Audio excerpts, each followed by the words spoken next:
Сәлеметсіздер ме, құрметті оқырмандар, 2 сыныптың математика сабағы 58-ші сабақ. Бүгінгі сабақта 1-ші тапсырмадан 7-ші тапсырмаға дейін бірге қарастырайық. Құрметті оқырмандар, сізге каналымызда тапсырмаларды бірге орындау түсінікті болатын болса, каналға тіркеліп, өз көмектеріңізді беріңіздер. Сен бүгінгі сабақта екі жиынның бірігуі және қиылысу туралы және олардың диаграммада бейнелеуді үйренесің. Диаграммаларға қара дейді. Бұл жерде Е және К жиындарының бірігу операциясы дейді. Е және К жиындар элементтерін ата, әр жиында неше элемент бар дейді. Е және К жиындарының ортақ элементтері бар ма? Егер бар болса, олар қандай элементтер деп көрсетеді. Яғни Е жиыны бұл жерде төртбұрыштар, дөңгелектер, ал К жиыны дөңгелектер, шаршы. Е жиыны 9 элемент бар, 3 төртбұрыш, 2 дөңгелек. Ал К жиынында 3 элемент бар, 2 дөңгелек, 1 шаршы екен. Ендеше Е және К жиындарына ортақ элементтер бар, ортақ элементтер 2 дөңгелек екен. Міне осылай ортақ сандарын көрсететін боламыз олардың. Келесі тапсырма. Диаграммаларға қара. М және О жиындарының қиылысу операциясы. М және О жиындарының қандай элементтерден тұрады дейді. Яғни М жиыны Б, А, Р, О, С, яғни 5 элементтен тұрады. О жиыны бізде Б, Р, К, Т 6 элементтен тұрады екен. Ортақ элементтері Б және Р екен. Осы жиында ортақ элементтер бар ма деді. Ортақ элементтерін айттық. Б мен Р. М және О жиындарының тиісті 3 элементтерін жаз дейді. Тиісті. Яғни А бізде М-ға тиісті, А тиісті М-ға, С тиісті М-ға, тиісті О-ға, Ö тиісті О-ға, К тиісті О-ға деп тиісті элементтерін көрсетіп қойдық. Диаграммаларға қара, сұрақтарға жауап бер. Баянауылға барды, Қарқаралыға барды дейді. Баянауылға кімдер барды? Баянауылға Алуа, Қайрат, Зере, Сәбит, Жарас, Балнұр барды. Ал Қарқаралыға неше бала барды? Қарқаралыға 5 бала барды. Олар Сәбит, Жарас, Балнұр, Дархан, Айнаш. Сонда барлығы 5 бала барған екен. Диаграммалар бойынша өзің сұрақтар қой дейді. Екі өлкеге де кімдер барды? Екі өлкеге де Сәбит, Жарас, Балнұр барды. Тағы да сұрақтар қойылға болады. Баянауылға неше бала барды деп айтуымызға болады. Баянауылға 6 бала барды. Алуа, Қайрат, Сәбит, Жарас, Балнұр. Міне осындай бірнеше сұрақтарды шығаруымызға болады. Келесі тапсырмаға көшейік.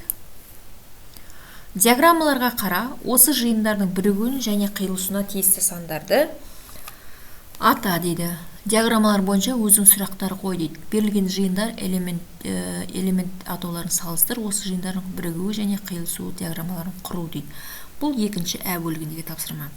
Бірінші диаграммаларға қараймыз. Бізде осы жиындардың бірігуі мен қиылысуына тиісті сандарды ата дейді. Бұл жерде АВ жиында бірігіп тұрған бұл жерде 40 сан екен.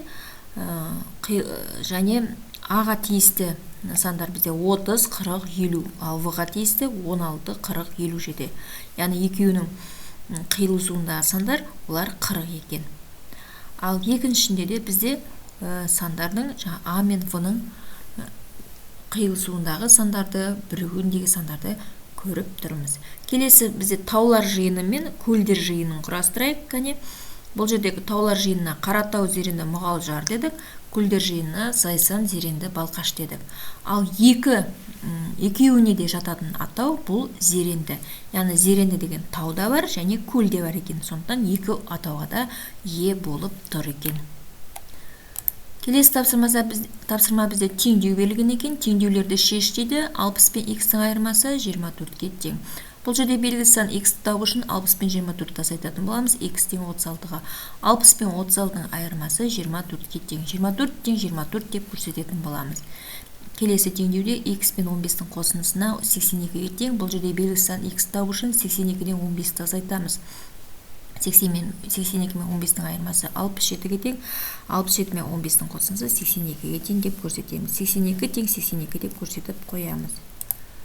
Келесі 6-шы тапсырмада өрнектер құр және олардың мәнін тап дейді. Бұл жерде мүмкіндіктер құрастыруымыз керек. 60 пен 48-дің айырмасынан 23-ті азайтамыз. 65-ке тең. 90 мен 48-дің айырмасына 34-ті қосамыз, 76-ға тең.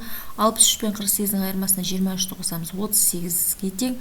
63 пен 48-дің айырмасынан 34-ті азайтамыз, 49-ға тең деп көрсетеміз. Келесінде де осылай құрастырамыз. 29 мен 36-ның қосындысынан 19-ді азайтқанда 46-ға тең. 29 мен 36-ның қосындысынан 47-ні азайтқан кезде 18-ге тең. 54 пен 36-ның қосындысынан 19-ды азайтқанда 71-ге тең.